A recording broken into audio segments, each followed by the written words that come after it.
مسا يا جدعان، احنا النهارده جايين نتكلم على فيلم محمود التاني بدون بقى حرق لاحداث الفيلم خالص، وبدون تجميل في اي مشهد انا شفته خالص من الفيلم. بجد يا جدعان يعني انا هقول رايي بكل صراحه يعني. نايس جاكيت. ايه الدنيا كده؟ اللي زيي بيتبسطوا. والله ما فاكر جايبه منين، باينني كده من ليفربول. اهم حاجه بقى يا جدعان بقى قبل ما نبدا الفيلم وقبل ما نعمل اي حاجه خالص، عايز بقى كوبايه شاي حلوه كده، عشان ايه النهارده انا جاي اروق عليك. الفيلم يا جدعان نزل يوم 12/8، بطوله مشتركه بين احمد غزي واحمد بحر كزبره، وده تقريبا العمل الفيلم الثالث ليهم بعد طبعا فيلم الحريفه. الجزء الاول والجزء الثاني كانوا فيلمين جامدين جدا جدا وعجبوني قوي، فده الفيلم الثالث ليه. غير كان معاهم كلورين عزمي وتامر هجرس وجنى الاشكر، وطلع معاهم بقى نور النبوي كان طالع دور شرف. والفيلم من اخراج عبد العزيز النجار من تاليف اياد صالح. الفيلم يا جدعان مبني على شخصين. احمد غزي ده شخص شاطر جدا في التكنولوجيا وناجح جدا وسري، وبص يعني دماغه حلو قوي، يعني دماغه توزن بلد. ومحمود التاني اللي هو احمد بحر كزبره، شاب بسيط جدا، حياته بص نقدر نقول يعني من الفئه اللي اقل متوسطه، شغال في بنزينه وبيقضي حياته بالديون والسلف والكلام ده كله، يعني ده معظم الناس. يعني القدر يا جدعان بيوقع الاتنين دول مع واحد انا عايز اقول لك شراني بس انت تحبه، فاهم انت؟ هو شر وبيحب النصايب، بس انت بص ماشي يا عم انا برضو انا بحبك. مين هو؟ تامر هجرس. بيخلي الاتنين دول يعملوا صفقه بينهم هما الاتنين، اللي كل واحد منهم يبدل حياته. يعني مثلا الغني يبقى فقير والفقير يبقى غني، كل واحد يجرب ايه التجربه دي. هل مثلا انا دلوقتي لما انام واصحى على نفسي غني هعمل ايه؟ ما برضو الفكره هنا الفيلم كله لعب في حته حلوه قوي قوي، وركز على طبع الناس الغلابه والناس الشقيانه والناس التعبانه والناس بقى الغنيه بقى، فاهم انت؟ اللي يروح الساحل اللي عايز اول بس ما يفكر في اي حاجه يقدر يحققها في ثواني، مش واحد تاني مثلا لو بني ادم بسيط جدا مثلا نفسك مثلا تسافر تروح مصيف او تروح مثلا في حته معينه بتفكر في الحاجه دي 1000 مره. فالفيلم لعب في حته حلوه قوي قوي، ودي اللي عجبتني جدا، بس بقى بشكل كوميدي، فاهمني؟ فكل واحد بيعمل صفقه وعمل لهم عقد بمكافاه ماليه، تمام؟ مكافاه يعني انت لا خلاص، انت مثلا لو فكرت انك انت لا يعني خلاص انا مش عايز اكمل، في شرط جزائي انت بتدفعه. طب انت طيب لو كملت لا ده في مكافاه انت بتاخدها. فالموضوع كان ممتع جدا. فاللي عجبني بقى في احمد بحر كزبره اللي هو بص يعني عارف انت تحبه في الاكشنات بتاعته. عارف انت مثلا هعرض لك كده كام مشهد كده جامدين جدا فصلوني جدا من الضحك، والناس كلها كانت بتضحك على نفسها. يعني في مشهد بتاع لما دخل البانيو، تمام؟ برضه الموضوع ايه ده يا عم؟ ده انا يا عم بس بستحمى بالجردل ولا بستحمى بالدش ابو فرده واحده، جايب لي انت بانيو ما شاء الله كأن حمام سباحه؟ دي ميه معدنيه دي ولا ايه؟ ايه التهريج اللي بيحصل ده؟ الموضوع بيوسع مننا. دي ميه معدنيه دي ولا ايه؟ فوكس بيبي، فوكس. فبص هي رياكشناته كانت حلوه جدا. وحتى اسلوبه حتى كمان كان مع الموظفين، ايه يا عم في ايه يا جدع انت مش كده؟ فلا بجد هو كان كوميدي جدا جدا جدا. غير بقى نروح بقى الناحيه التانية، احمد غزي برضو يا جدعان جامد جدا جدا. بص عارف انت لما تبقى شخص عبقري وشخص ناجح جدا جدا في التكنولوجيا، بلا فاهم انت؟ برضو في برضو يعني حاجات برضو الكوميديا برضو كانت بص مبنيه على افيهات مرعبه بينه هو وكلورين عزمي. قلت لك اللابات يا نوبل اللي قلت لك عليها اهي. لابات ها؟ جمع لاب.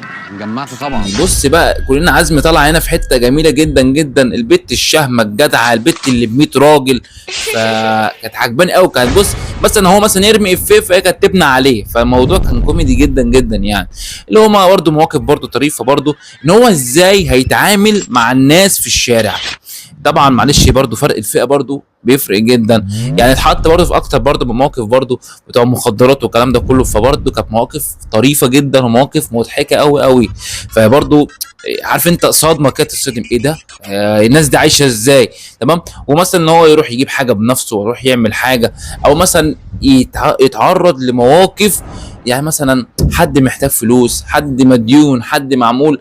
فبرضه الفيلم ركز على حاجات جامده قوي قوي وكم نقطه بص مرعبين جدا. وغير بقى كزبره كان مبدع يا جدعان، مبدع. هو بص كزبره انا بعشقه جدا جدا في رد فعله، كزبره محبوب في رد فعله في المواقف، بتلاقي كده طلع برد كده مفاجئ، فده اللي حبب الناس في كزبره. الفيلم لحد دلوقتي ما بكلمك اول يوم بس جايب حوالي 2.5، فيلم دلوقتي واصل في الحوالي 6 ولا 7. هو فيلم جامد ويستاهل، وان شاء الله ان شاء الله هيعدي اكتر من كده. عندكم يا جدعان فيلم زي فيلم شيكامارا ولا ابن عز، الفيلمين دول يا جدعان كان بيقدموا نفس الفكره بالظبط، اني شخص غني قرر ان هو لا انا اغير من حياتي واعيش حياه شخص متوسط، مش عايزين نقول عليها فقير، هو شخص متوسط الدخل على القد والكلام ده كله، فشوف رد فعله عامل ازاي.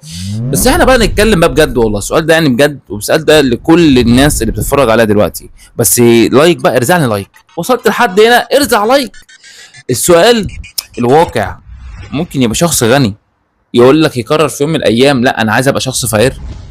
موضوع يا جدعان صعب جدا، صعب جدا جدا. الموضوع مش بالسهل ان واحد يبقى في ثانيه اي حاجه بيفكر فيها يقدر يروح يجيبها. عايز اسافر هنا، عايز اروح هنا، ومره واحده لما كل الحاجات الصلاحيات اللي في ايدك دي كلها تروح منك، تمام، وبمزاجك، هو مش غصب عنك، بمزاجك، وتقرر انك انت تعيش بس يوم واحد بس من حياه الفقير، بصراحه ربنا مستحيل تحصل، مستحيل. ازاي يعني؟ ونفس الفكره برضو الشخص برضو الفقير لما يبقى شخص غني، عارف انت في مثل مشهور جدا بيقول لك شبع من بعد جوع، اللي هو ايه، عايز يعمل كل حاجه واتحرم منها، وده شيء طبيعي ودي غريزه في البني ادم. معلش تقبض مثلا 5000 جنيه، انت من جواك عايز تقبض، لا انا مش عايز اقبض 5، انا عايز اقبض 10، ولو بتقبض 10 عايز تقبض 20، لو بتقبض 20 عايز تقبض 30، صح ولا غلط؟ دي غريزه في البني ادم، عايز يبقى هو احسن حاجه وعايز يطور من حياته. ففكره الفيلم مبنيه على افيهات يعني متاخده من الواقع، من رد فعل الناس عامله ازاي. والفيلم بصراحه يا جماعه عجبني جدا جدا، وعايزك لو انت لسه ما شفتوش لا روح اتفرج عليه، وفيلم فعلا يستاهل، والناس عملت شغل جامد جدا. بص انا مش هقول لك فكره محروقه وفكره الكلام ده، لا احنا ممكن نقول تحديث عن الفكره، ونهايه الفيلم جامده جدا، بس كان برضو ممكن كان في مثلا عيب مثلا في الاخراج، لان انا عارف النهايه بتتكلم في ايه، واكيد المخرج عارف حاجه زي كده، والمؤلف عارف حاجه زي كده، فعارف اللي هو لا احنا النهايه معروفه، نهايه الفيلم معروف بتتكلم في ايه. فالناس بتقول رايها في قلب الكومنتات. ويعني ده كان ملخص فيلم محمود الثاني بطوله احمد غازي وكزبره، وناس تقول لي بقى رايها في قلب الكومنتات، ولايك بقى ومتابعه، علشان يا جدعان الاسبوع ده نازل كميه افلام جامده جدا جدا. انا اخر فيديو احنا نزلناه من قيمه اسبوع، بس انا بس عشان بقالي فتره كبيره ما بنزلش فيديوهات، فقلت اشوف بس رد الفعل هيكون عامل ازاي. بس الحمد لله الفيديو الله اكبر هو داخل في ال 40 مشاهده، هي طبعا هو رقم قليل جدا بالنسبه المشتركين الموجودين على القناه، احنا دلوقتي داخلين في 3000 ونص، بس يلا الحمد لله. تابعني بقى على حسابي الرسمي على التيك توك، انزل في قلب صندوق الوصف هتلاقي حسابي، روح اشترك فيه عشان بنزل هناك فيديوهات جامده جدا جدا هتعجبك، وبنطلع لايفات كده كل يومين 3 كده، بنقول على الستوري هنطلع لايف يا جدعان كذا، هنطلع بقى نتكلم مع بعض في فيلم معين، في مسلسل معين نقعد نتكلم عليه. وبس كده يا جدعان، كان معاكم محمد التباع، انزل بقى روق علينا بقى كده، واهم حاجه صلي على النبي. سلام يا ابطال.